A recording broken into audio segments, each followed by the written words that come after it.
Hey, how's it going? It is your Motorhead Chef. I am John, and talking to you today about some motorcycle riding rules. The first one might seem pretty obvious, as do a lot of these, but the first one is one that I'm telling you, I have to tell my friends to watch this too. No tailgating. And I can't believe I have to say this.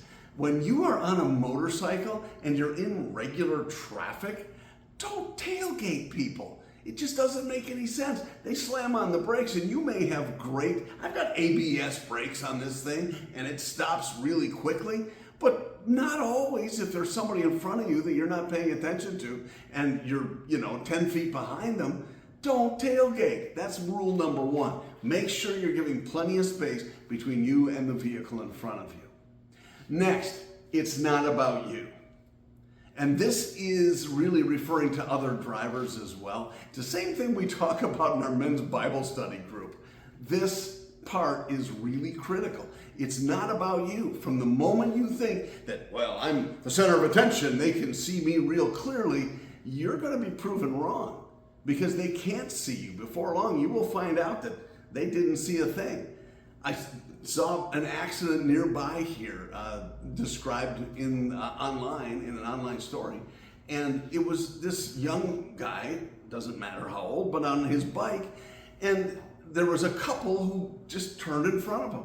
That happens like 47% of the time in accidents on motorcycles. And these people are like 88 years old, and I feel terrible for them. You think about the guy. Now the guy was hurt. He, thank God, didn't get killed, but he was hurt badly. Think about what that does to the old folks who are driving. And maybe they shouldn't be driving. There's an argument to be made for that as well. But we just have to make sure we're paying attention to what's going on. And as soon as you think they can see you and you're safe, and I don't even know the details of the accident other than they cut him off and he broadsided him because he had no choice. Or did he? That's really the question you have to ask. So always make sure, and this is number 3, always assume other drivers can't see you. And even if they can, they're still going to do something stupid. You might as well get that straight from the start. They're going to do something stupid. I just assume it. And you know what? I'm usually right. Either they're going to not see you or pull out as you're coming up in their lane or something like that. You have to assume they're going to mess up. And if you don't, you're going to find that you're in big trouble. So always have an escape route, whether you're sitting at a stoplight or whether you're in traffic. And often it's approaching intersections. You may know that if you've ridden for any length of time, you know intersections are where most of these accidents happen. So make sure you're mindful of that as you're working toward getting better, more effective at dealing with people in traffic, because, oh my gosh, it's pretty scary out there. Next, and I know I'm probably going to take some heat from this, and that's okay. You're welcome to comment. I would love to hear your thoughts on it. The first one is lane filtering. If you're not familiar with lane filtering, and I have to admit I wasn't, I knew what it was, but didn't know what the terminology was. It is when traffic is stopped, usually at a stoplight. In some places it might be because of construction or whatever traffic, but typically at a stoplight, you on a motorcycle in some states are allowed to split the traffic and ride between the lanes and get up to that intersection to the stoplight. It's not every state, so you need to make sure it's Montana, Utah, and Arizona allow it, as does California. So again, I don't want to comment other than to say, anytime you're splitting lanes, you increase the danger to you. And don't take offense to that if you say, oh, I think it's the best.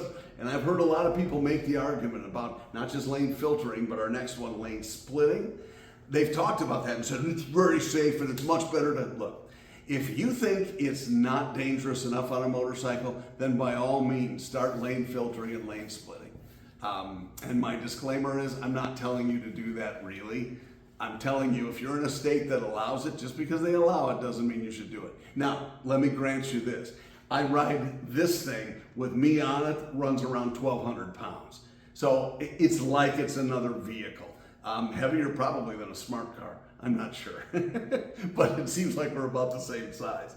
If if you have a more nimble bike, this one is about as nimble as a hog on a treadmill. If you have a more nimble bike, okay, I get it. That might be something that's going to be a better argument for you. This is this wide. I mean, it's probably 6 feet wide with the highway pegs and so on extended. Maybe not 6, but 4 or 5. The point is, it's not as easy for me to cut through traffic in between lanes as it would be for somebody on a sport bike, for example, or on one that's a little narrower. So I'm not judging you based on that. I'm not judging you at all. I'm just telling you to think twice. Because honestly, no matter how good a rider you are, no matter how quick your bike is, no matter how safe you think that is, splitting lanes, it doesn't matter. When it's all said and done, if somebody swings their door open, stops traffic, I've seen it, you may have too. Somebody swings open a door and you're cutting between, you're done. Or at very least, you're going to spend a little time in the hospital. Now, there are some laws. California is the only state, by the way, that calls lane splitting legal. That is their AB 51, I think, was their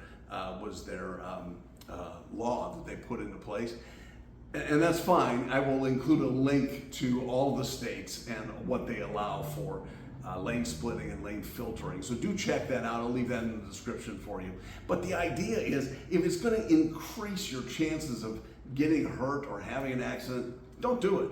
Just don't do it. That's really the best thing I can tell you about that. It's up to you. You're going to do what you're going to do. Well, ever since John told me not to, I stopped. And that's not how it works. I get that. But if it's something that makes sense to you and you're not in an emergency or going to a fire or whatever, it's a pretty good idea to make sure you get rid of all the opportunities for things to go wrong.